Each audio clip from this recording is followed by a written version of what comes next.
शांति की शक्ति की सेवा के साधन अर्थात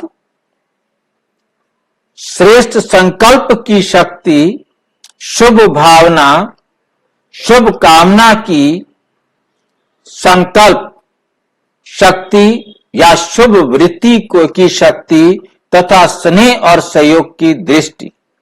शुभ कामना की संकल्प शक्ति, मतलब जो भी हम किसी शुभ कामना और शुभ भावना में अंतर किसी को याद है? कल हमने किया था। शुभ भावना, शुभ भावना किसे कहते हैं?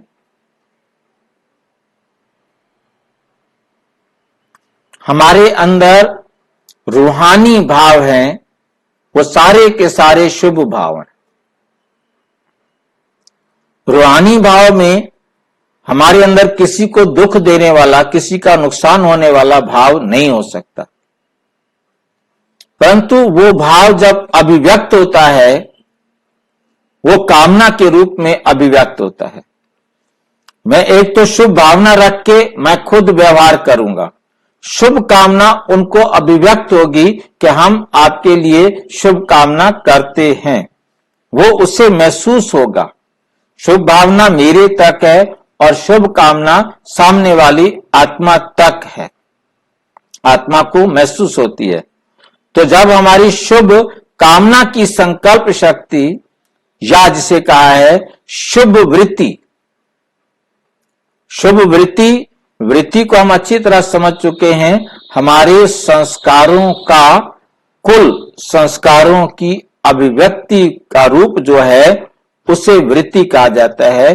स्वभाव को वृत्ति कहा जाता है, एटीट्यूड को, दृष्टिकोण को वृत्ति कहा जाता है।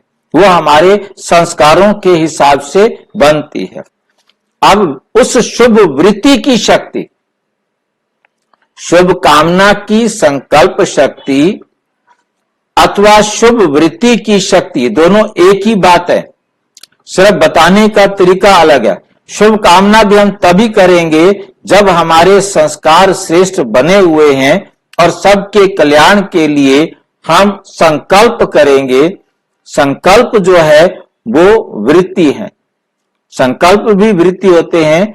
उस वृत्ति की शक्ति, मतलब जब हमें वो संकल्प करने की शक्ति आती है, अनुभवी बनते हैं, हम सबके प्रति शुभ कामना के संकल्प करने के जितना अनुभवी बनते जाते हैं उसे कहा जाएगा शुभ कामना की संकल्प शक्ति। और शुभ वृत्ति क्या हुई कि हमारे जो दृष्टिकोण है, हमारे जो देखने का नजरिया है, हमारा जो सामान्य स्वभाव है, वो उसकी शक्ति, वो तभी शुभ है जब हमारे संस्कार बाबा की श्रीमत पर बने हुए हैं।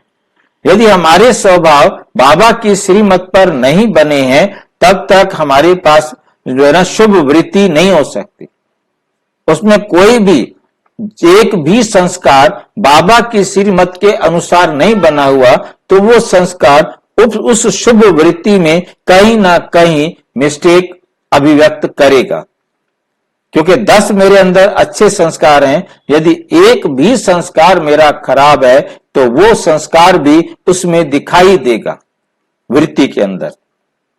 तो इसलिए शुभ कामना की संकल्प शक्ति या शुभ वृत्ति की शक्ति, तो और तीसरा इसको और कहा है तथा स्नेह और सहयोग की दृष्टि केवल आप पूर्वज ब्राह्मण आत्माओं के पास है। ये आप ही कर सकते हो, क्योंकि आप पूर्वज आत्माएं हो, आप ब्राह्मण आत्माएं ही आगे आने वाली आत्माओं के प्रति आप ही ये अभिव्यक्त कर सकते हो।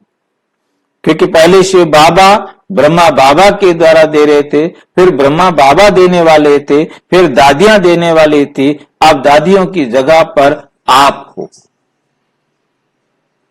बड़ी दीदियां हैं और उनके बाद आप हो, क्योंकि आपने हर एक को ये अनुभव कराना है। केवल आप पूर्वज ब्राह्मण आत्माओं के पास है और किसी के पास नहीं है। नंबर 1 श्रेष्ठ संकल्प की शक्ति बहुत बड़ी शक्ति है जो आप बच्चों के पास है। संकल्प तो सबके पास है, लेकिन संकल्प तो सभी करेंगे, लेकिन नंबर 1 श्रेष्ठ संकल्प की शक्ति, शुभ भावना, शुभ कामना की संकल्प शक्ति, मन बुद्धि एकाग्र, ये 3 बातें हो गई। मन बुद्धि को एकाग्र करना, और उससे पहले हमारे पास शुभ भावना, शुभ कामना की संकल्प शक्ति 3 है, 1 2 3, यहां 1 1 लिखा हुआ है, ये भी 2 हो जाएगा, 1 2 3। श्रेष्ठ संकल्प की शक्ति, शुभ भावना, शुभ कामना की संकल्प शक्ति, मन बुद्धि एकाग्र, शांति, सेवा के साधन, विशेषताएं करने की शक्ति, सेवा के साधन विशेषताएं करने की शक्ति, शांति सेवा के साधन और विशेषताएं करने की शक्ति। मतलब हमारे पास अपनी अपनी, हर एक के पास किसी ना किसी गुण की कोई विशेषता है, और उन विशेषताओं की शक्ति बन जाती है कि हम उन विशेषताओं को बार बार प्रयोग करते हैं। एक गुण है मेरे अंदर, जैसे उस गुण को मैं बार बार प्रयोग कर रहा हूं, तो उस गुण का, उस विशेषता की मेरी क्या हो जाती है, स्पेशलाइजेशन हो जाती है, एक्सपर्टनेस हो जाती है, मतलब हमारी वो बल फोर्स बन जाता है। ये आपके पास ही है। ये बाबा ने 15 दिसंबर 1999 को समझाया। नंबर 2, आप पूर्वज आत्माओं की अलौकिकता सूक्ष्म शक्ति है।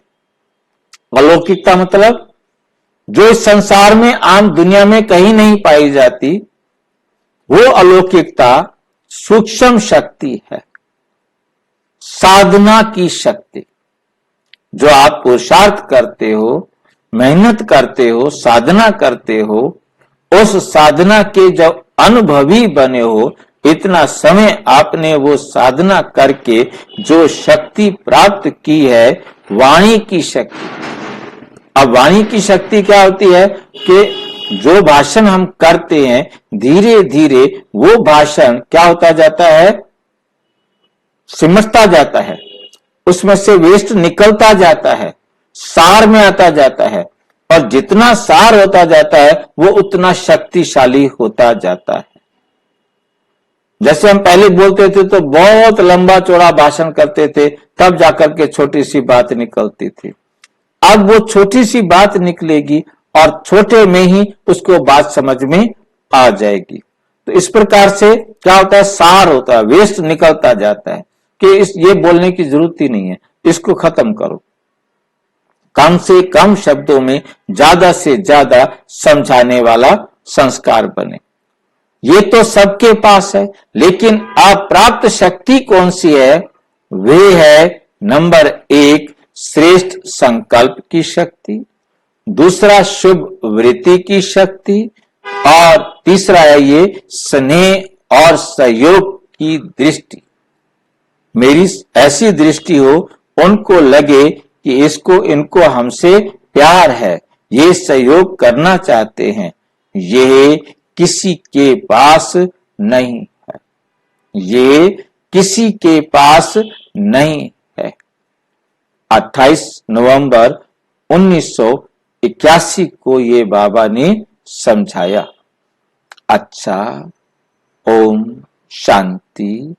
और विस्तार से जानने के लिए प्रजापिता ब्रह्मा कुमारी ईश्वरीय विश्वविद्यालय के किसी भी सेवा केंद्र पर संपर्क करें, और यदि कोई प्रश्न है तो 9213106986 पर केवल टेलीग्राम करें, 9650692270 पर केवल व्हाट्सएप करें, फोन नहीं। ओम शांति।